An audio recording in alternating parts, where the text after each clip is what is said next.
जाकर ये प्रदर्शन किया जाएगा, ये आज स्ट्रैटेजी कांग्रेस की ओर से अपनाई गई है। कांग्रेस नाराज है। चार्जशीट जब दायर की गई उसके बाद तो ये मामला काफी पुराना और इसमें किस तरीके से यंग इंडिया जो कंपनी है, किस तरीके से उसकी संपत्ति जो है उसके कब्जे को लेकर ये पूरा मामला नेशनल हेराल्ड की अगर बात की जाए तो, और ये 3 तस्वीरें हम आपको दिखा रहे हैं, इस पर रहेगी हमारी निगाह। लेकिन कांग्रेस नेता सोनिया गांधी और राहुल गांधी की मुसीबत एक बार फिर से बढ़ने वाली है, क्योंकि नेशनल हेराल्ड केस में ईडी ने चार्जशीट दाखिल कर दी है। अब दिल्ली की राउज एवेन्यू कोर्ट जो कि 25 अप्रैल को चार्जशीट पर सुनवाई करेगी, लेकिन उससे पहले ही पूरी कांग्रेस सोनिया गांधी और राहुल के पक्ष में उतर आई है।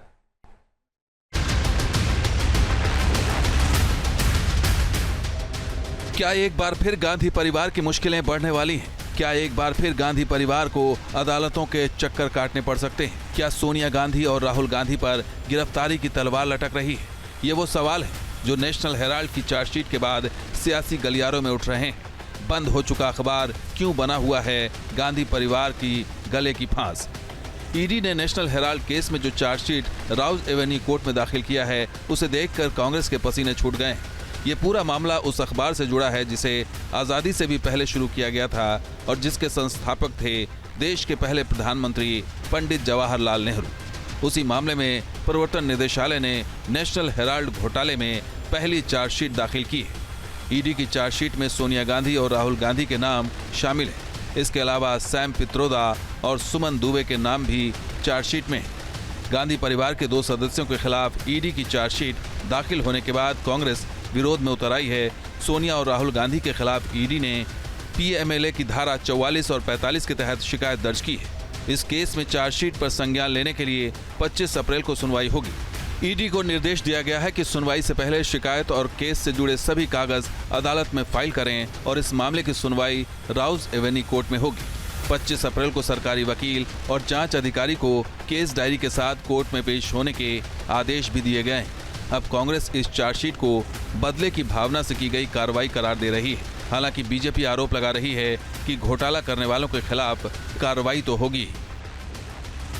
सिर्फ नेशनल हेराल्ड की पुरानी प्रॉपर्टीज को मैनेज करने के लिए उस पर एक मनगढ़ंत झूठा केस रचा गया है। उसी प्रक्रिया में एक श्रृंखला में ये एक और चीज हुई है जो चार्जशीट फाइल हुई है, जो प्रक्रिया होती है। शुरुआत से इसका पूरी तरह से कानूनी रूप से नियंत्रित रूप से सामना किया जा रहा है और मैं बताना चाहता हूं कि ये एक फेक केस है जिसमें कोई भी तथ्य नहीं है, निराधार है और अंततोगत्वा इसमें कोर्ट्स ये स्पष्ट करेंगे। अभी सिर्फ एक कानूनी प्रक्रिया चल रही है और इसको एक राजनीतिक प्रतिशोध की भावना से किया जा रहा है जो दर्शाया जा रहा है। देखिए के लिए नोटिस जारी किया था। इसके अलावा एजेएल के 90.2 करोड़ रुपए के शेयरों को ईडी ने नवंबर 2023 में कुर्क किया था। प्रवर्तन निदेशालय की टीम ने दिल्ली के हेराल्ड हाउस, मुंबई के बांद्रा ईस्ट में एजेएल हाउस और लखनऊ के विश्वेश्वर नाथ रोड पर मौजूद एजेएल की बिल्डिंग पर नोटिस चिपकाए थे। नेशनल हेराल्ड केस में सोनिया गांधी और राहुल गांधी से 2022 में पूछताछ भी की जा चुकी है।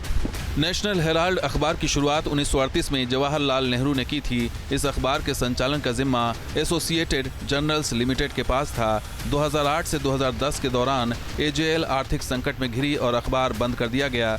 2010 में यंग इंडिया लिमिटेड कंपनी बनाई गई जिसने एजेएल का 90 करोड़ रुपए कर्ज चुकाया और एजेएल की मालिक बन गई। आरोप है कि महज 50 लाख रुपए की रकम चुकाकर 2000 करोड़ की संपत्ति यंग इंडिया लिमिटेड को मिल गई।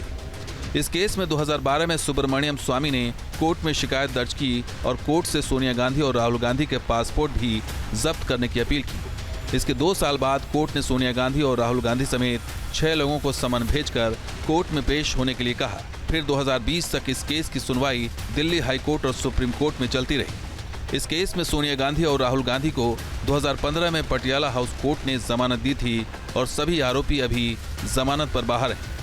यंग इंडिया लिमिटेड में सोनिया गांधी और राहुल गांधी 38% के हिस्सेदार हैं, जबकि बाकी 24% हिस्सेदारी ऑस्कर फर्नांडिस, दिवंगत मोतीलाल वोरा, पत्रकार सुमन दुबे और सैम पित्रोदा के पास है। सुब्रमण्यम स्वामी आरोप लगाते हैं कि आज़ादी से पहले जो अखबार देश को जागरूक करने के लिए शुरू हुआ था, उसमें यूपीए सरकार के दौरान मनमाने तरीके से गड़बड़ी की गई।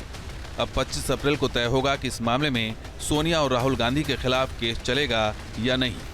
Team news nation. News nation अब व्हाट्सएप पर। खबरों के ताजा अपडेट के लिए न्यूज नेशन के इस QR कोड को स्कैन करें।